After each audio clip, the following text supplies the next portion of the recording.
ಯಾರು ಲೋಕನಾಥ್ ಅನ್ನುವಂಥ ವ್ಯಕ್ತಿ, ನಾನು ಈ ದುಡ್ಡನ್ನು ಕೊಡಿಸ್ತೇನೆ ನಿಮ್ದು 75 ಲಕ್ಷ ರೂಪಾಯಿನ, ನೀವು ನನಗೆ 20 ಲಕ್ಷ ರೂಪಾಯಿ ಕೊಡಬೇಕು. 72 ಲಕ್ಷ ರೂಪಾಯಿ ಸಿಗುತ್ತೆ.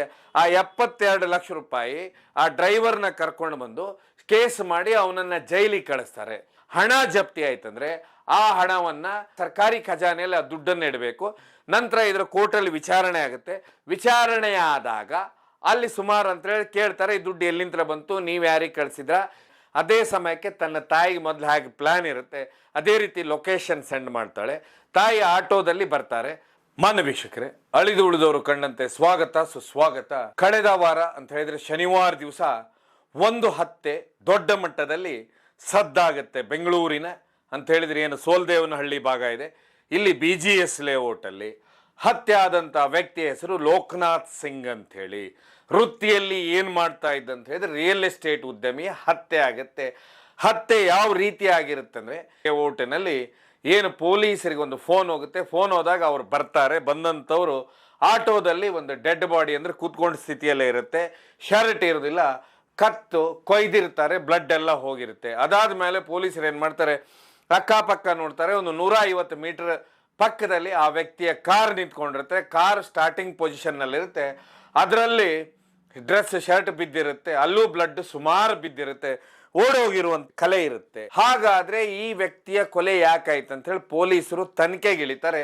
ತನಿಖೆಗಿಳಿದ ಕೂಡಲೇ ಸುಮಾರು ಅಂತ ಹೇಳಿದ್ರೆ ಮೊದಲಿಗೆ ಇವರಿಗೆ ಸುಮಾರು ಇದ್ರ ಬಗ್ಗೆ ಅಂದ್ರೆ ಬೇರೆ ಬೇರೆಯವರ ಮೇಲೆ ಒಂದು ಸಂದೇಹ ಬರುತ್ತೆ. ಅದರಲ್ಲಿ ಏನು ಸಂದೇಹ ಅಂತ ಹೇಳಿದ್ರೆ, ಈ ವ್ಯಕ್ತಿ ರಿಯಲ್ ಎಸ್ಟೇಟ್ ಉದ್ಯಮಿಯಾಗಿರ್ತಾನೆ. ಅದನ್ನು ವಿಶೇಷವಾಗಿ ಮಾಗಡಿ, ಬೆಂಗಳೂರಿನ ಉತ್ತರ ಭಾಗ ಇದೆ, ಏನು ಸೋಲ್ದೇವನಹಳ್ಳಿ, ಸೋಲೂರು, ತಾವರೆಕೆರೆ, ಆಮೇಲೆ ಕುದೂರು, ಇವೆಲ್ಲ ಏರಿಯಾಗಳೇನಿದೆ ಇತ್ತೀಚೆಗೆ ಇಲ್ಲಿ ದೊಡ್ಡ ಮಟ್ಟದಲ್ಲಿ ರಿಯಲ್ ಎಸ್ಟೇಟ್ ಬೆಳೀತಾ ಇದೆ. ಕಳೆದ 10 ವರ್ಷದಿಂದ ಸುಮಾರು ಲೇಔಟ್ಗಳ ನಿರ್ಮಾಣ ಆಗ್ತಾ ಇದೆ. ಹಾಗೆ ಬೆಂಗಳೂರಿನಲ್ಲಿ ಬೇರೆ ಬೇರೆ ಕಡೆ ಇಲ್ಲಿವರೆಗೆ ದೊಡ್ಡ ಮಟ್ಟದಲ್ಲಿ ರಿಯಲ್ ಎಸ್ಟೇಟ್ ಇತ್ತು. ಆ ರಿಯಲ್ ಎಸ್ಟೇಟ್ ಎಲ್ಲ ಈಗ ಇಲ್ಲಿ ವರ್ಗವಾಗಿದೆ. ಹೀಗಾಗಿ ಇಲ್ಲಿ ರಿಯಲ್ ಎಸ್ಟೇಟ್ ಕುಳಗಳು ದೊಡ್ಡ ಮಟ್ಟದಲ್ಲಿ ಬೆಳೀತಾ ಇದ್ದಾರೆ. ಈ ರಿಯಲ್ ಎಸ್ಟೇಟ್ ಮಾಡೋರ್ ಒಟ್ಟಿಗೆ ಇನ್ನೊಂದು ಜನನು ಬೆಳೀತಾರೆ. ಅದೇನಂದ್ರೆ ಬೇರೆ ಬೇರೆ ಜಾಗದ ಸಮಸ್ಯೆಗಳನ್ನ ಪರಿಹಾರ ಮಾಡೋದು, ಬೇರೆ ಬೇರೆ ಡೀಲ್ ಮಾಡಿ ಕೊಡೋದು, ಬೇರೆ ಬೇರೆ ವ್ಯವಹಾರ ಮಾಡುವಂಥವ್ರು ಇರ್ತಾರೆ. ಇವರು ವಿಶೇಷವಾಗಿ ಪರಿಚಯ ಇರಬೇಕಂತ ಹೇಳಿ ರಾಜಕಾರಣಿಗಳ ಒಟ್ಟಿಗೂ ಚೆನ್ನಾಗಿರ್ತಾರೆ. ಅದರಾಗೇನೆ ಆ ಏರಿಯಾದಲ್ಲಿ ಬರುವಂತ ಏನು ಪೊಲೀಸ್ ಸ್ಟೇಷನ್ಗಳಿರ್ತಾವೆ, ಆ ಸ್ಟೇಷನ್ನಲ್ಲಿ ಇರುವಂಥವ್ರನ್ನು ಎಲ್ಲರನ್ನು ಚೆನ್ನಾಗಿ ಪರಿಚಯ ಮಾಡಿ ಇಟ್ಕೊಂಡಿರ್ತಾರೆ. ಯಾಕಂದ್ರೆ ಈ ಭೂಮಿ ಡೀಲೆ ಹಾಗೆ ಯಾರ್ಯಾರ್ದೋ ಜಾಗ ಯಾರ್ಯಾರ್ದೋ ಹೆಸರಲ್ಲಿ ಆಗ್ಬೇಕಾದ್ರೆ ಎಲ್ಲ ಪರಿಚಯಗಳು ಬೇಕಾಗ್ತವೆ. ಹೀಗಾಗಿ ಒಂದು ಜಾಗದಲ್ಲಿ ರಿಯಲ್ ಎಸ್ಟೇಟನ್ನ ಸರಿಯಾದ ರೀತಿಯಲ್ಲಿ ಮಾಡುವಂಥವ್ರು ಬೇರೆ ಇರ್ತಾರೆ. ಇದೇ ರಿಯಲ್ ಎಸ್ಟೇಟ್ ಅಲ್ಲಿ ವಾಮ ಮಾರ್ಗಗಳನ್ನ ಹಿಡಿದು ದುಡ್ಡು ಮಾಡುವಂಥವ್ರು ಬೇಕಾದಷ್ಟು ಜನ ಇರ್ತಾರೆ. ಇವ್ರ ಮೇಲೆ ಸುಮಾರು ಈ ರೀತಿಯ ಚೀಟಿಂಗ್ ಕೇಸ್ಗಳು ಇರ್ತವೆ. ಅದೇ ರೀತಿ ಈ ವ್ಯಕ್ತಿಯದು ಕೆಲವೊಂದು ಹಿನ್ನೆಲೆಗಳು ಈಗಾಗಲೇ ಪತ್ರಿಕೆಗಳಲ್ಲಿ ಬಂದಿದೆ. ಹೀಗಾಗಿ ಪೊಲೀಸರು ಏನು ಮಾಡ್ತಾರೆ, ಎಲ್ಲ ದಿಕ್ಕಿನಿಂದ ವಿಚಾರಣೆ ಮಾಡ್ಲಿಕ್ಕೆ ಪ್ರಾರಂಭ ಮಾಡ್ತಾರೆ. ಅಂತ ಹೇಳಿದ್ರೆ ಯಾರು ಆ ರೀತಿಯ ವ್ಯಕ್ತಿಗಳು ಬಂದಿರುವುದಿಲ್ಲ, ಹೋಗಿರುವುದಿಲ್ಲ. ಆ ವ್ಯಕ್ತಿ ಒಬ್ಬ ಬಾಡಿಗಾರ್ಡ್ ನಿಂತ್ಕೊಂಡಿರ್ತಾನೆ. ಆ ಬಾಡಿಗಾರ್ಡ್ ಏನಂತ ಹೇಳಿದ್ರೆ ಅವನು ಆಮೇಲೆ ಬರ್ತಾನೆ, ಆ ಸಮಯದಲ್ಲಿ ಅಲ್ಲಿರುವುದಿಲ್ಲ. ಇದೆಲ್ಲ ವಿಚಾರಣೆ ಆದ ನಂತರ ಕೊನೆಗೆ ಪೊಲೀಸರು ಏನು ಮಾಡಿಬಿಡ್ತಾರೆ ಅಂದ್ರೆ, ತಮ್ಮ ಕೊನೆಯ ಟೆಕ್ನಿಕ್ ಏನಂತ ಹೇಳಿದ್ರೆ ಮೊಬೈಲ್ ಇಡೀ ಲೊಕೇಶನ್ಗಳನ್ನ ಡಂಪ್ ಮಾಡ್ಕೊಳ್ತಾರೆ. ಡಂಪ್ ಮಾಡಿಕೊಂಡು ಆ ಮೊಬೈಲಲ್ಲಿ ಯಾವೆಲ್ಲ ನಂಬರ್ ಈ ಜಾಗದಲ್ಲಿ ಬಂದಿದ್ದು, ಯಾವ ನಂಬರಲ್ಲಿ ಯಾರ್ಯಾರು ಮಾತಾಡಿದಾರೆ ಅಂತ ಪ್ರತಿಯೊಂದು ನೋಡಿದಾಗ ಅಲ್ಲಿ ಒಂದು ನಂಬರ್ ಸಿಗುತ್ತೆ, ಯಶಸ್ವಿನಿ. ಹಾಗೆ ಅವರ ತಾಯಿ ಹೇಮಾಬಾಯಿ ಅನ್ನೋ ನಂಬರ್ ಸಿಗುತ್ತೆ. ಆಗ ಈ ನಂಬರ್ ಯಾರ್ದು ಅಂತ ನೋಡಿದಾಗ ಅದು ಸ್ವತಃ ಅವನ ಹೆಂಡತಿ ಆಗಿರ್ತಾಳೆ ಯಶಸ್ವಿ. ಆ ನಂತರ ಹೇಮಾಬಾಯಿ ಅಂದ್ರೆ ಅವನ ಅತ್ತೆ ಆಗಿರ್ತಾರೆ. ಯಾಕೆ ಈ ರೀತಿ ಮಾಡಿದ್ರು ಅಂತ ಹೇಳಿದ್ರೆ, ಕೊಲೆ ಇವನನ್ನ ಯಾಕೆ ಮಾಡಿದ್ರು ಅನ್ನುವಂಥದ್ದು ಪೊಲೀಸರು ಏನ್ ಮಾಡ್ತಾರೆ, ವಿಚಾರಣೆ ಮಾಡ್ತಾ ಮಾಡ್ತಾ ಅವರನ್ನು ಕರ್ಕೊಂಡು ಬಂದಾಗ ಆಗ ಅವರು ಈ ವ್ಯಕ್ತಿಯ ಸುಮಾರು ವಿಷಯಗಳನ್ನ ಬಾಯಿ ಬಿಡ್ತಾರೆ. ಅದಕ್ಕಿಂತ ಮೊದಲು ಹಿಂದೆ ಯಾವ ಕೇಸಲ್ಲಿ ಈ ವ್ಯಕ್ತಿ ಇನ್ವಾಲ್ವ್ ಇದ್ದ ಅಂತ ನಾವು ನೋಡ್ತಾ ಹೋದ್ರೆ, ಮೊದಲಿಗೆ ಅಂದ್ರೆ ಇವ್ರು ಯಾಕೆ ಕೊಲೆ ಮಾಡಿದ್ರು ಅನ್ನೋದು ಒಂದ್ ಕಡೆ ಆದ್ರೆ, ಇನ್ನೊಂದ್ ಕಡೆ ಇವನು ಯಾವ್ದಾದ್ರು ಕೇಸಲ್ಲಿ ಇದ್ದ ಅಂತ ನಾವು ನೋಡ್ತಾ ಹೋದ್ರೆ, ಈ ವ್ಯಕ್ತಿಯ ಮೇಲೆ ಒಂದು ಕೇಸು ಸುಮಾರು ಪತ್ರಿಕೆಗಳಲ್ಲೂ ಬಂದಿದೆ. ಇದು 2022ರಲ್ಲಿ ನಡೆದಂತ ಒಂದು ಕೇಸು. ಆ ಕೇಸ್ ಏನಂತ ಹೇಳಿದ್ರೆ, ಬ್ಯಾಟ್ರಾಯನ್ಪುರ ಲಿಮಿಟ್ಸ್ಗೆ ಸಂಬಂಧಪಟ್ಟಂತ ಒಬ್ರು ಉದ್ಯಮಿಗಳು 75 ಲಕ್ಷ ರೂಪಾಯಿ ತಮ್ಮ ಕಾರ್ ಡ್ರೈವರ್ ಹತ್ರ ತಮ್ಮ ಗಾಡಿಯಲ್ಲಿ ಕೊಟ್ಟು ಕಳಿಸ್ತಾರೆ. ಅಂದ್ರೆ ಬ್ಯಾಂಕಲ್ಲಿ ಹೋಗಿ ಕಟ್ಟಿ ಬಾ ಈ ದುಡ್ಡು ಅಂತ. ಯಾವ ಬ್ಯಾಂಕಿಗೆ ಹೋಗಿ ಕಟ್ಟಿ ಬಾ ಅಂತ ಕಳಿಸ್ತಾರೆ, ಆ ಕಾರ್ ತಗೊಂಡು ಹೋದಂಥವನು ಡ್ರೈವರು ಬ್ಯಾಂಕ್ ಹಣ ಸಮೇತ ಬ್ಯಾಂಕಿಗೆ ಹೋಗಿರೋದಿಲ್ಲ, ಅವ್ನು ನಾಪತ್ತೆ ಆಗ್ಬಿಡ್ತಾನೆ. ಆಗ ಏನು ಮಾಡಿಬಿಡ್ತಾರೆ ಇವರು, ಅಲ್ಲಿ ಬ್ಯಾಂಕಿಗೆ ಹೋಗಿ ಕೇಳ್ತಾರೆ ಈ ರೀತಿ ವ್ಯಕ್ತಿ ಬಂದಿದ್ದ, ನಮ್ಮ ಡ್ರೈವರ್ ಬಂದಿದ್ದ ಅಂದ್ರೆ ಅವ್ರು ಇಲ್ಲ ಅಂತಾರೆ. ಆಮೇಲೆ ಅಲ್ಲಿ ಇಲ್ಲಿ ಹುಡುಕಿ ಇವರು ಪೊಲೀಸ್ ಸ್ಟೇಷನಲ್ಲಿ ಕಂಪ್ಲೇಂಟ್ ಮಾಡ್ತಾರೆ. ಆಗ ಪೊಲೀಸರು ಏನು ಮಾಡ್ತಾರೆ, ಆ ಪೊಲೀಸ್ ಸ್ಟೇಷನಲ್ಲಿ ಕಂಪ್ಲೇಂಟ್ ತಗೊಂಡು ಇದರ ವಿಚಾರಣೆ ಪ್ರಾರಂಭವಾಗುತ್ತೆ. ಆಗ ಡ್ರೈವರ್ ಎಲ್ಲೆಲ್ಲಿ ಹೋದ ಅಂತ ಹುಡ್ಕೊಂಡು ಹೋದಾಗ ಡ್ರೈವರ್ ಹೊಸಕೋಟೆಯಲ್ಲಿ ಪತ್ತೆ ಆಗ್ತಾನೆ ಒಂದು ಮನೆಯಲ್ಲಿ. ಆ ನಂತರ ಆ ದುಡ್ಡು ಅವನ ಹತ್ರ ಇರುತ್ತೆ. ಅದಾಗ್ಲೇನೆ ಅದರಲ್ಲಿ 3 ಲಕ್ಷ ರೂಪಾಯಿ ಖರ್ಚು ಮಾಡಿರ್ತಾನೆ. 72 ಲಕ್ಷ ರೂಪಾಯಿ ಸಿಗುತ್ತೆ. ಆ 72 ಲಕ್ಷ ರೂಪಾಯಿ ಆ ಡ್ರೈವರ್ನ ಕರ್ಕೊಂಡು ಬಂದು ಕೇಸ್ ಮಾಡಿ ಅವನನ್ನು ಜೈಲಿಗೆ ಕಳಿಸ್ತಾರೆ. ಜೈಲಿಗೆ ಕಳಿಸಿದ ನಂತರ ಈ ಏನು ಒಂದಂತ ಹೇಳಿದ್ರೆ ಈ ಕೇಸು ಪ್ರಾರಂಭವಾಗುತ್ತೆ. ಯಾಕಂತ ಹೇಳಿದ್ರೆ ಒಂದು ಸರಿ ಕೇಸ್ ಆಗಿ ಹಣ ಜಪ್ತಿ ಆಯ್ತಂದ್ರೆ ಆ ಹಣವನ್ನು ಏನು ಖಜಾನೆ ಅಂದರೆ ಸರ್ಕಾರಿ ಖಜಾನೆಯಲ್ಲಿ ಆ ದುಡ್ಡನ್ನು ಇಡಬೇಕು. ನಂತರ ಇದರ ಕೋರ್ಟಲ್ಲಿ ವಿಚಾರಣೆ ಆಗುತ್ತೆ. ವಿಚಾರಣೆ ಆದಾಗ ಅಲ್ಲಿ ಸುಮಾರು ಅಂತ ಹೇಳಿ ಕೇಳ್ತಾರೆ, ಈ ದುಡ್ಡು ಎಲ್ಲಿಂದ ಬಂತು, ನೀವು ಯಾರಿಗೆ ಕಳಿಸಿದ್ರ, ಯಾಕೆ ಬ್ಯಾಂಕಿಗೆ ಜಮಾ ಮಾಡಿಸಿದ್ರ, ಈ ಬಂದಿದ್ದು ಇದ್ರ ಮಾರ್ಗ ಯಾವುದು ಅಂತೆಲ್ಲ ಸುಮಾರು ಕೇಳ್ತಾರೆ. ಯಾವ ನೋಟಿತ್ತು ಏನಿತ್ತು ಅಂತ ಎಲ್ಲ ಆಗುತ್ತೆ. ಈ ರೀತಿ ಎಲ್ಲ ಕಂಪ್ಲೇಂಟಲ್ಲಿ ಇರುತ್ತೆ. ಈ ರೀತಿ ಏನೇನು ಕಂಪ್ಲೇಂಟ್ ಎಲ್ಲ ಕೇಳ್ಕೊಂಡು ನಂತರ ಇವ್ರಿಗೆ ಸೇರಿದ ಹಣ ಅಂತ ಹೇಳಿದ್ರೆ ಅವ್ರಿಗೆ ಹಣ ಬಿಡುಗಡೆ ಆಗುತ್ತೆ. ಅಂದರೆ ಸರ್ಕಾರದಿಂದ ಮತ್ತೆ ತೊಗೊಳ್ಬೇಕಾಗುತ್ತೆ ಆ ದುಡ್ಡನ್ನು. ಅಲ್ಲಿವರೆಗೆ ಇದನ್ನು ಖಜಾನೆಯಲ್ಲಿ ಸೇಫ್ ಆಗಿಡ್ತಾರೆ. ಇದ್ರ ಮಧ್ಯಾಹ್ನ ಅಂತ ಹೇಳಿದ್ರೆ ಈ ಉದ್ಯಮಿಗಳಿಗೆ ಈ ವ್ಯಕ್ತಿ ಭೇಟಿಯಾಗ್ತಾನೆ ಹೋಗಿ, ಯಾರು ಲೋಕನಾಥ್ ಅನ್ನುವಂಥ ವ್ಯಕ್ತಿ. ಏನಂತ ಹೇಳಿದರೆ, ನಾನು ಈ ದುಡ್ಡನ್ನು ಕೊಡಿಸ್ತೇನೆ, ನಿಮ್ದು 75 ಲಕ್ಷ ರೂಪಾಯಿನ, ನೀವು ನನಗೆ 20 ಲಕ್ಷ ರೂಪಾಯಿ ಕೊಡಬೇಕು, ನಾನು ಇದು ವ್ಯವಹಾರ ಮುಗಿಸ್ಕೊಡ್ತೇನೆ ಅಂತಾನೆ. ಆವಾಗ ಇವರು ಒಪ್ಕೊಳ್ಳೋದಿಲ್ಲ, ನನ್ನ ಹಣ ನನಗೆ ಬೇಕು, ನಂದೇನು ಕಳುವಾಗಿದೆ ಅದು ಹೇಗಾದರೂ ಸಿಕ್ಕಿದೆ, ನಾನು ಅಂದರೆ ಕಾನೂನು ಪ್ರಕಾರನೇ ನಾನು ತಗೊಳ್ತೇನೆ ಅಂಥೇಳಿ ಇವರು ಇದು ಮಾಡ್ತಾರೆ. ಅದಾದ ಮೇಲೆ ಏನಾಗ್ಬಿಡುತ್ತೆ ಅಂದರೆ, ಯಾವ ಅಧಿಕಾರಿ ಈ ಕೇಸನ್ನು ಅಂತ ಹೇಳಿದ್ರೆ ಪತ್ತೆ ಹಚ್ಚಿರ್ತಾರೆ, ಯಾರೋಗಿ ರೇಡ್ ಮಾಡಿರ್ತಾರೆ, ಯಾರೋಗ 72 ಲಕ್ಷ ತಂದಿರ್ತಾರೆ, ಆ ಡ್ರೈವರ್ನ ಬಂಧಿಸಿ ಜೈಲಿಗೆ ಕಳಿಸಿರ್ತಾರೆ, ಆ ಪೊಲೀಸ್ ಆಫೀಸರ್ದು ಟ್ರಾನ್ಸ್ಫರ್ ಆಗುತ್ತೆ ಇನ್ನೊಂದು ಸ್ಟೇಷನ್ಗೆ. ಆ ಜಾಗಕ್ಕೆ ಇನ್ನೊಂದು ಪೊಲೀಸ್ ಆಫೀಸರ್ ಬರ್ತಾರೆ. ಆ ಪೊಲೀಸ್ ಆಫೀಸರ್ ಬಂದಾಗ ಅವರು ಪೂರ್ತಿ ಅಂತ ಹೇಳಿದ್ರೆ ಅದಾಗ್ಲೇನೆ ಈ ಉದ್ಯಮಿ ಪದೇ ಪದೇ ಆ ದುಡ್ಡಿನ ವಿಷಯ ಅಥವಾ ಏನಾಯ್ತು ಆ ಕೇಸ್ ಅಂತ ಕೇಳಲಿಕ್ಕೂ ಬರ್ತಿರ್ತಾರೆ. ಆಗ ಆ ಕೇಸ್ ತೆಗೆದು ಅವ್ರು ಫೈಲ್ನ ನೋಡ್ತಾರೆ. ಫೈಲ್ ನೋಡಿದ ಕೂಡಲೇ ವ್ಯಕ್ತಿ ಬಂಧನವಾಗಿರುತ್ತೆ, 72 ಲಕ್ಷ ಅಂತ ನಮೂದಾಗಿರುತ್ತೆ. ಆಮೇಲೆ ದುಡ್ಡು ಎಲ್ಲಿದೆ ಅಂತ ನೋಡ್ಲಿಕ್ಕೆ ಹೋಗ್ತಾರೆ. ಯಾಕಂದ್ರೆ ಖಜಾನೆ ಸ್ಲಿಪ್ ಬೇಕು, ದುಡ್ಡು ಇಟ್ಟಿರೋದಾದ್ರೆ ಎಲ್ಲಿದೆ ಅಂತ ದುಡ್ಡು ಬೇಕಲ್ಲ. ಆ ದುಡ್ಡು ಸ್ಟೇಷನ್ನಲ್ಲೂ ಇರುವುದಿಲ್ಲ, ಖಜಾನೆ ಯಾವ ಸ್ಲಿಪ್ಪೂ ಇರುವುದಿಲ್ಲ. ಆಗ ಅವ್ರು ಏನು ಮಾಡಿಬಿಡ್ತಾರೆ, ಮೇಲಧಿಕಾರಿಗೂ ತಿಳಿಸ್ತಾರೆ, ಯಾರು ದುಡ್ಡನ್ನು ಕಳ್ಕೊಂಡಿದ್ದಾರೆ ಅವರು ಅದರ ಬಗ್ಗೆ ಕಂಪ್ಲೇಂಟ್ ಮಾಡ್ತಾರೆ. ಆಗ ಸಂಪೂರ್ಣವಾಗಿ ಪೊಲೀಸರು ಏನು ಮಾಡ್ತಾರೆ ಅಂದರೆ, ಮೇಲಧಿಕಾರಿಗಳು ಇದನ್ನು CCB ಕೊಡ್ತಾರೆ ಈ ಕೇಸನ್ನ. ಯಾಕಂದರೆ ಸ್ಟೇಷನ್ನಲ್ಲೇ ಆಗಿರುವಂಥ ಕೇಸ್ ಆಗಿರೋದನ್ನ. ಆಗ ಯಾವಾಗ CCB ಕೊಟ್ಟರು ಅಂತ ಗೊತ್ತಾಗುತ್ತೆ. ಅದ್ರ ಮಧ್ಯಾಹ್ನ ಏನು ಹಳೆ ಯಾರ ದುಡ್ಡನ್ನು ಯಾರ ಹತ್ರ ಇರುತ್ತೆ ಆ ದುಡ್ಡು ತಂದು ಪೊಲೀಸ್ ಸ್ಟೇಷನ್ನಲ್ಲಿ ಇಡುವಂಥ ಪ್ರಯತ್ನಗಳು ಇಟ್ಟು ಹೋಗ್ತಾರೆ. ಇಟ್ಟು ಹೋದಾಗ ಇದು CCB ಅವ್ರ ಪೂರ್ತಿ ತನಿಖೆಯಲ್ಲಿ ಆ CCTVಯಲ್ಲೆಲ್ಲ ಬರುತ್ತೆ. ಆಮೇಲೆ ಅವರು ಕೊಟ್ಟಂಥ ಅವಾಗ ವಸೂಲಿ ಮಾಡಿದಂಥ ನೋಟ್ಗಳು ಬೇರೆ ಇರ್ತವೆ. ಈ ಯಾರು ಇದನ್ನ ದುಡ್ಡು ತಗೊಂಡಂಥ ವ್ಯಕ್ತಿ ಪೊಲೀಸ್ ಸ್ಟೇಷನಲ್ಲಿ ದುಡ್ಡು ಡಂಪ್ ಮಾಡಿರೋ ನೋಟ್ಗಳೇ ಬೇರೆ ಇರುತ್ತೆ, 100, 200, 500 ನೋಟು. ಹೀಗಾಗಿ ಆ ಪೊಲೀಸ್ ಆಫೀಸರ್ ಮೇಲೆ ಹಾಗೆ ಈ ವ್ಯಕ್ತಿ ಏನು ಲೋಕನಾಥ್ ಅನ್ನೋ ವ್ಯಕ್ತಿ ಮೇಲೆ ಈ ಕೇಸ್ ಆಗುತ್ತೆ.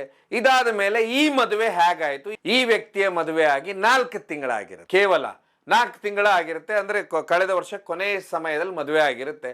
ಹಾಗಾದರೆ ಈ ಕೊಲೆ ಆಗಬೇಕಾದ್ರೆ, ಈ ಹಂತಕ್ಕೆ ಬರಬೇಕಾದ್ರೆ 4 ತಿಂಗಳದಲ್ಲೇ ಏನು ಕಾರಣವಾಗಿರುತ್ತಂತ ನೋಡ್ತಾ ಹೋದರೆ, ಹಾಗೇನೆ ಈ ಹುಡುಗಿ ಈ ವ್ಯಕ್ತಿಗೆ ಹೇಗೆ ಪರಿಚಯ ಅಂತ ನಾವು ನೋಡ್ತಾ ಹೋದ್ರೆ, ಈ ವ್ಯಕ್ತಿ ಏನು ಲೋಕನಾಥ್ ಇರ್ತಾನೆ, ಇವರ ತಮ್ಮನ ಮದುವೆಯನ್ನು ಕುಣಿಗಲ್ಲಲ್ಲಿ ಮಾಡ್ತಾ ಇರ್ತಾನೆ.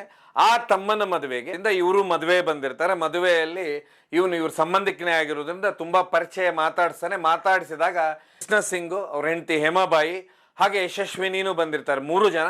ಇವರ ಮಗಳನ್ನೇ ಯಾವಾಗ ನೋಡ್ತಾನೆ ಇವನು ಮದುವೆಯಲ್ಲಿ. ಆ ಮದುವೆಯಲ್ಲಿ ನೋಡಿದವನು ಏನು ಮಾಡಿಬಿಡ್ತಾನೆ ಅಂದರೆ, ಸೀದಾ ಅವ್ರ ಮನೆಗೆ ಹೋಗ್ತಾನೆ. ಮನೆಗೆ ಹೋದಂಥವನು ಅಲ್ಲಿ ಹೋಗಿ ಅಂದರೆ ಅವ್ರ ಮನೆ ಹೋಗಿ ಈ ಹುಡುಗಿನ ಕೇಳ್ತಾನೆ. ಏನಂತ ಹೇಳಿದ್ರೆ, ಇವಳನ್ನ ಕೊಟ್ಟು ನನಗೆ ಮದುವೆ ಮಾಡಿ ಅಂತ. ಆಗ ನೋಡಿದ್ರೆ ಈ ಹುಡುಗಿ MBA ಸ್ಟೂಡೆಂಟು. ಅಂದರೆ MBA ಸ್ಟೂಡೆಂಟ್ 20 ರಿಂದ 21 ವರ್ಷ ಇರುತ್ತೆ. ಈ ವ್ಯಕ್ತಿಗೆ 37 ವರ್ಷ ಇರುತ್ತೆ. ಆಮೇಲೆ ಏನೀಗ ಕೊಲೆಯಲ್ಲಿ ಇನ್ನೊಬ್ರು ಆರೋಪಿ ಇದ್ದಾರೆ, ಅಂದ್ರೆ ಅತ್ತೆ, ಅಂದರೆ ಆ ಹುಡುಗಿಯ ತಾಯಿ ಏನಿದ್ದಾರೆ ಅವರಿಗೆ 37 ರಿಂದ 38 ವರ್ಷ ಇರುತ್ತೆ. ಅದಾಗ್ಲೇನೆ ಅಂತ ಹೇಳಿದ್ರೆ ಇವನ ಬಗ್ಗೆ ಎಲ್ಲ ಗೊತ್ತಿರುತ್ತೆ ಅವನಿಗೆ, ಇವನ ಹಿನ್ನೆಲೆ ಏನು. ಆಗ ಅವ್ರು ಹೇಳ್ತಾರೆ, ವಯಸ್ಸಿನ ಗ್ಯಾಪ್ ತುಂಬಾ ದೊಡ್ಡ ಮಟ್ಟದಲ್ಲಿದೆ, ಅದಾದ್ಮೇಲೆ ನಾವು ನಿನ್ಗೆ ಹುಡುಗಿನ ಕೊಡೋದಿಲ್ಲ, ಒಳ್ಳೆ ಎಜುಕೇಶನ್ ಮಾಡ್ತಾ ಇದ್ದಾಳೆ ಅಂತ ಹೇಳಿ. ಇವನು ಏನ್ ಮಾಡ್ಬಿಡ್ತಾನೆ ಅಂದ್ರೆ, ಕೊಡೋದಿಲ್ಲ ಅಂದ್ರೆ ಬಿಡುದಿಲ್ಲ ನಾನು, ಹಾಗೆ ಹೀಗೆ ಅವ್ರವ್ರ ಮಧ್ಯೆ ಜಗಳ ಆಗುತ್ತೆ. ಜಗಳ ಆಗಿ ಬಂದ್ಬಿಡ್ತಾನೆ. ಬಂದಾದ ನಂತರ ಆ ಹುಡುಗಿ ಕಾಲೇಜ್ ಹೋಗ್ತಿರ್ತಾಳೆ. ಅದಾಗ್ಲೇನೆ ಇವನು ಆ ಸಂಬಂಧದ ನೆಪದಲ್ಲಿ ಪರಿಚಯ ಮಾಡಿಕೊಂಡು ಮನೆಯವ್ರನ್ನೆಲ್ಲ ಹೆದರಿಸಿ ಒಂದು ದಿವಸ ಕುಣಿಗಲ್ಲಿ ಕರ್ಕೊಂಡೋಗಿ ಸಬ್ ರಿಜಿಸ್ಟರ್ ಆಫೀಸಲ್ಲಿ ಕಳೆದ ವರ್ಷ ಅಂದ್ರೆ ಒಂದು 4 ತಿಂಗಳ ಹಿಂದೆನೆ ಹೋಗಿ ಮದುವೆ ಆಗ್ತಾನೆ. ಮದುವೆ ಆದಂತವನು ಮದುವೆ ಮಾಡ್ಕೊಂಡಿದ್ದು ವಿಡಿಯೋ ಫೋಟೋ ಎಲ್ಲ ಇಟ್ಕೊಂಡಿರ್ತಾನೆ. ಎಲ್ಲ ಇಟ್ಕೊಂಡು ಏನ್ ಮಾಡ್ಬಿಡ್ತಾನೆ, ತಾನು ಈ ಹುಡುಗಿನ ತನ್ನ ಮನೆಗೆ ಕರ್ಕೊಂಡು ಹೋಗುದಿಲ್ಲ, ತಾನು ಏನ್ ಮಾಡ್ಬಿಡ್ತಾನೆ, ಹೋಗಿ ತಂದೆ ತಾಯಿ ಮನೆಯಲ್ಲೇ ಬಿಡ್ತಾನೆ. ತಂದೆ ತಾಯಿ ಮನೆಯಲ್ಲೇ ಬಿಟ್ಟು ಏನ್ ಮಾಡ್ಬಿಡ್ತಾನೆ, ನಿಮ್ಮ ಮಗಳನ್ನ ನಾನೀಗ ಮದುವೆ ಆಗ್ಬಿಟ್ಟಿದ್ದೇನೆ ರಿಜಿಸ್ಟರ್ ಕಚೇರಿಯಲ್ಲಿ, ನೀವು ನನಗೆ ಅದ್ದೂರಿಯಾಗಿ ಮದುವೆ ಮಾಡಿಕೊಡ್ಬೇಕು, ನೀವು ಮದುವೆ ಮಾಡಿಕೊಡೋದಿಲ್ಲ ಅಂದ್ರೂ ನಾನು ಮಾಡ್ಕೊಂಡು ಬಂದೆ ಈಗ ಅಂಥೇಳಿ ಸುಮಾರು ಫೋಟೋ ವಿಡಿಯೋಗಳನ್ನ ಇಟ್ಕೊಂಡು ಇವನು ಏನು ಮಾಡ್ತಾನೆ, ಬ್ಲ್ಯಾಕ್ ಮೇಲ್ ಮಾಡ್ತಾನೆ. ಅಂದ್ರೆ ಅದ್ದೂರಿಯಾಗಿ ಮದುವೆ ಮಾಡಿಕೊಡ್ಬೇಕು, ನೀವು ಚೌಟ್ರಿಯಲ್ಲಿ ಮಾಡಬೇಕು, ಎಲ್ಲರೂ ಬರಬೇಕು, ಜೋರಾಗಿ ಮದುವೆ ಮಾಡಿಕೊಡ್ಬೇಕು, ಆಮೇಲೆ ನಾನು ಕರ್ಕೊಂಡು ಹೋಗ್ತೇನೆ ಅಂತ ಹೇಳೋಗ್ತಾನೆ. ಅದಾದ ಮೇಲೆ ಇವನು ಪದೇ ಪದೇ ಆ ಹುಡುಗಿನ ಫೋನ್ ಮಾಡ್ತಿರ್ತಾನೆ, ಮಧ್ಯ ಅವಳನ್ನ ಕಿರಿಕಿರಿ ಮಾಡ್ತಾನೆ ಇರ್ತಾನೆ. ಅದಾಗ್ಲೇನೆ ಇವನ ಕ್ಯಾರೆಕ್ಟರ್ ಅವಳಿಗೆ ಗೊತ್ತಾಗಿರುತ್ತೆ. ಯಾಕೆಂದ್ರೆ ನೀವು ಒಂದು ಅರ್ಥ ಮಾಡ್ಕೋಬೇಕಿಲ್ಲ, ಇದರಲ್ಲೇನು ವಿಶೇಷ ಏನಿಲ್ಲ. ಅಲ್ಲಿ ಏನಂತ ಹೇಳಿದ್ರೆ ಸುಮಾರು 37 ವರ್ಷದವರೆಗೂ ಮದುವೆ ಆಗಿಲ್ಲ, ಆಮೇಲೆ ಬೇಕಾದಷ್ಟು ಬೇರೆ ಬೇರೆ ರೀತಿಯಿಂದ ಹಣ ಸಂಪಾದಿಸಿದಂಥ ವ್ಯಕ್ತಿ, ಎಲ್ಲ ಚಾಂಚೆಗಳು ಇರ್ತವೆ. ಹೀಗಾಗಿ ಇವನು ಅದ್ರ ಹಿಂದೆ ಬಿದ್ದಂತವ್ನು ಮದುವೆ ಆಗುದಿಲ್ಲ. ಕೊನೆಗೆ ಈ ಹುಡುಗಿನ ಮದುವೆ ಆಗ್ತಾನೆ, ಮದುವೆ ಫೋರ್ಸೆಬಲಿ ಆಗಿರ್ತಾನೆ. ಹೀಗಾಗಿ ಹುಡುಗಿ ಪಾಪ ನಾನು ನಿನ್ನೊಟ್ಟಿಗೆ ಬರೋದಿಲ್ಲ ಅಂತೇಳಿ ಅವಳ ಪಾಡಿಗೆ ಅವಳು ಮನೆಗಿರ್ತಾಳೆ. ಯಾವಾಗ ಇವನು ಅವಳು ಮನೆಗೆ ಹೋಗ್ಲಿಕ್ಕೆ ಶುರು ಮಾಡ್ತಾನೆ, ಮನೆಗೆ ಹೋದಂಥವ್ನು ಇವನೇನು ಮಾಡಿ ಅವ್ರ ಮನೆಯಲ್ಲಿ ಕೆಟ್ಟದಾಗಿ ಮಾತಾಡೋದು, ಅವ್ರ ಮನೆಯಲ್ಲಿ ಇದ್ದಂಥವ್ರ ಮೇಲೂ ಕಣ್ಣು ಹಾಕ್ಲಿಕ್ಕೆ ಶುರು ಮಾಡಿಬಿಡ್ತಾನೆ. ಯಾವಾಗ ಮನೆಯಲ್ಲಿದ್ದಂಥ ಕಣ್ಣು ಹಾಕ್ಲಿಕ್ಕೆ ಶುರು ಮಾಡಿಬಿಡ್ತಾನೆ, ಆಗ ಏನಂದ್ರೆ ಇಬ್ಬರಿಗೂ ಸಿಟ್ಟಾಗುತ್ತೆ, ಸಿಕ್ಕಾಪಟ್ಟೆ ಕೆರಳಿ ಬಿಡ್ತಾರೆ. ಯಾಕಂದ್ರೆ ಇವನು ಮೊದಲೇ ಕ್ಯಾರೆಕ್ಟರ್ ಸರಿ ಇರುವುದಿಲ್ಲ. ಆಮೇಲೆ ಇನ್ನೊಂದು ಕಡೆ ಏನಂತ ಹೇಳಿದ್ರೆ ಇವನು ಮನೆಯಲ್ಲಿ ಇದ್ದಂಥವ್ರ ಮೇಲೂ ಕಣ್ಣು ಹಾಕ್ತಾ ಇರ್ತಾನೆ. ಇದೆಲ್ಲದಕ್ಕಿಂತ ವಿಚಿತ್ರ ಅಂದ್ರೆ ಬೇರೆ ಈ ಕೇಸ್ ಮಾಡುವ ಕಾನೂನು ಪ್ರಕಾರ ಹೋಗ್ಬೇಕಂದ್ರೆ ಇವ್ರಿಗೆ ಯಾವುದೂ ಮಾರ್ಗಗಳಿರುವುದಿಲ್ಲ. ಯಾಕಂದ್ರೆ ನಾನು ಮೊದಲಿಗೆ ಹೇಳಿದೆ, ಈ ರಿಯಲ್ ಎಸ್ಟೇಟ್ ಎಲ್ಲಿ ಭೂಮಾಗಿ ನಡೆಯುತ್ತೆ ಎಲ್ಲ ಮಾರ್ಗಗಳನ್ನು ಇವರು ತಮ್ಮ ಕೈಯಲ್ಲೇ ಇಟ್ಕೊಂಡಿರ್ತಾರೆ. ಹೀಗಾಗಿ ಏನು ಮಾಡೋದು ಅಂತ ಯೋಚನೆ ಮಾಡ್ತಿರ್ತಾರೆ. ಇದ್ರ ಮಧ್ಯೆ ಪದೇ ಪದೇ ಇವನು ಮನೆಗೆ ಬಂದು ಕೆಟ್ಟ ಮನೋಭಾವನೆಗಳನ್ನ ಹೇಳ್ತಾ ಇರ್ತಾನೆ, ತೋರಿಸ್ತಾ ಇರ್ತಾನೆ. ಅದರಿಂದ ಇವರು ಸಿಕ್ಕಾಪಟ್ಟೆ ರೋಸ್ ಹೋಗ್ಬಿಟ್ಟಿರ್ತಾರೆ.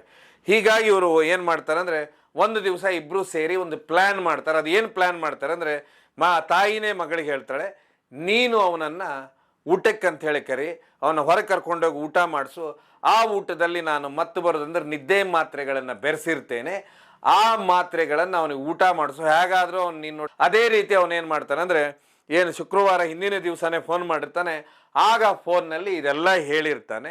ಈಗ ಪತ್ರಿಕೆಗಳಲ್ಲಿ ಬಂದಿರೋ ಪ್ರಕಾರ ಯಾವಾಗ ಇವನೊಟ್ಟಿಗೆ ಯಾವುದೇ ರಿಲೇಷನ್ಶಿಪ್ ಅವಳು ಬಯಸಿರುವುದಿಲ್ಲ ಅಂಥವಳು ಯಾವಾಗ ಇವನಿಗೆ ಹೇಳ್ತಾಳೆ ಈ ಮಾತನ್ನು, ಆಗ ಅವನು ಖುಷಿಯಾಗಿ ತನ್ನ ಗಾಡಿಯಲ್ಲಿ ಬೀರ್ಗೀರೆಲ್ಲ ಇಟ್ಕೊಂಡು ತಾನು ಬರ್ತಾನೆ. ಅವ್ರ ಊರಿಗೆ ಬಂದು ಅವಳನ್ನು ಪಿಕಪ್ ಮಾಡ್ತಾನೆ. ಬೆಳಗ್ಗೆ ಪಿಕಪ್ ಮಾಡಿದಂಥವನು ಸ್ಟ್ರೇಟ್ ಅವೇ ನಿರ್ಜನ ಪ್ರದೇಶ ಅಂದರೆ ಯಾವುದೋ ಲೇಔಟ್ ಹತ್ರ ಅವಳನ್ನ ಕರ್ಕೊಂಡು ಹೋಗ್ತಾನೆ. ಕರ್ಕೊಂಡು ಹೋದಾಗ ಏನಾಗುತ್ತೆ ಅಂದರೆ ಮೊದಲೇ ಇಲ್ಲಿ ಬೀರ್ಗೀರೆಲ್ಲ ತಂದಿರ್ತಾನೆ, ಚೆನ್ನಾಗಿ ಕುಡಿದು ಟೈಟ್ ಆಗ್ತಾನೆ. ಟೈಟ್ ಆಗೋ ಹೊತ್ತಿಗೆ ಇದು ಯಾವಾಗ ಊಟ ಮಾಡ್ಲಿಕ್ಕೆ ಶುರು ಮಾಡ್ತಾನೆ, ಊಟದಲ್ಲಿ ಮೊದಲೇ ಹೇಗೆ ಮಾತಾಡ್ಕೊಂಡಿರ್ತಾರೆ ಅದೇ ರೀತಿ ನಿದ್ರೆ ಮಾತ್ರೆಗಳು ಇದರಲ್ಲಿ ಬೆರೆಸ್ಬಿಟ್ಟಿರ್ತಾರೆ. ಆ ನಿದ್ರೆ ಮಾತ್ರೆ ಬೆರೆಸಿದ್ದನ್ನು ಯಾವಾಗ ತಿಂತಾನೆ ಅವಾಗ ಮಂಪರಿಗೆ ಜಾರ್ಲಿಕ್ಕೆ ಶುರು ಆಗ್ತಾನೆ. ಅದೇ ಸಮಯಕ್ಕೆ ತನ್ನ ತಾಯಿಗೆ ಮೊದಲು ಹಾಗೆ ಪ್ಲ್ಯಾನ್ ಇರುತ್ತೆ, ಅದೇ ರೀತಿ ಲೊಕೇಶನ್ ಸೆಂಡ್ ಮಾಡ್ತಾಳೆ. ತಾಯಿ ಆಟೋದಲ್ಲಿ ಬರ್ತಾರೆ.